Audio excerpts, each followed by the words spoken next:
ইচ্ছা করে হই করে চালাই দিবে, তারপরে ডান দিকে বাম দিকে ঘুরাই দিবে, একজন হাত মালে জায়গায় দাঁড়ায় পড়ে বাম দিকে চাপাই দিবে, এই কাজ করতে পারবে না।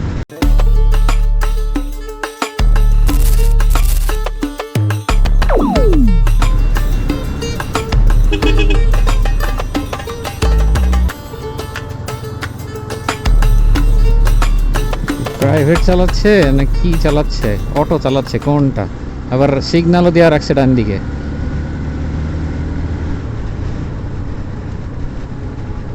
আরে এই দেখেন নবাব সিরাজউদ্দৌলা যাইতেছে, এই যে সাইড চাইতেছে, সাইডে দিচ্ছে না।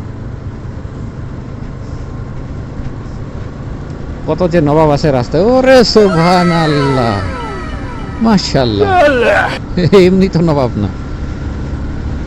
এই স্টিয়ারিংগুলো দিয়ে সাধারণত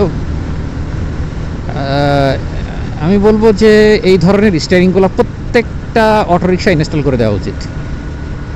অটোরিকশাওয়ালাগুলোকে ব্যান করে দিয়েছে যে অটোরিকশাগুলো হ্যান্ডেল, মানে আমাদের যে মোটরসাইকেলের মতো হ্যান্ডেল থাকে যেগুলো, কারণ এগুলো যখন তখন এরকম এরকম মেরে দেওয়া যায়।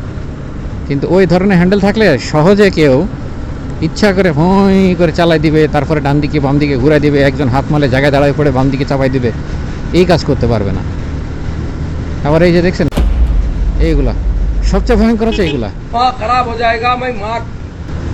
অটোরিকশাগুলো তো আছেই, সবচেয়ে ভয়ঙ্কর হচ্ছে ওইগুলো। এজন্য প্রত্যেকটা অটোরিকশার স্টিয়ারিংগুলো এভাবে চেঞ্জ করা বাধ্যতামূলক, সরকারিভাবে করে দেওয়া উচিত, এবং সরকারের এই বিষয়টাতে দেখাও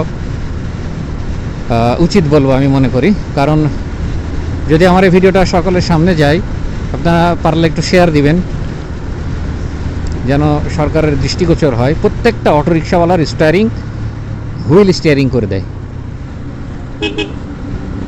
হ্যান্ডেল যেন আর না থাকে এই ধরনের হ্যান্ডেল।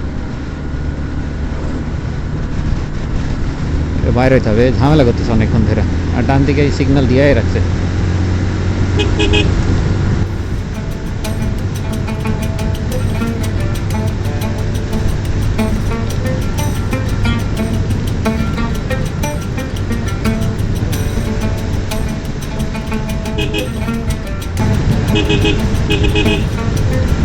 নবাব সিরাজউদ্দৌলা মাঝখান ছাড়া যাবেন না।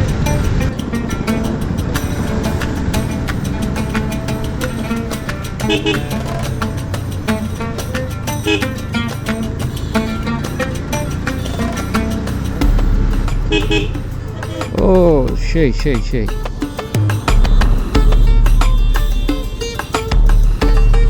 এই সকল বাঁকগুলোতে যেখানে টার্ন আছে, ছোটোখাটো টার্ন বা ইউ টার্ন, খুবই সাবধান রাস্তা। এখন মনে করেন যে ট্রাক ড্রাইভার এগুলো ফোনে ফোনে কথা বলতে বলতে আসছে, অথবা মাল টাল খাইছে।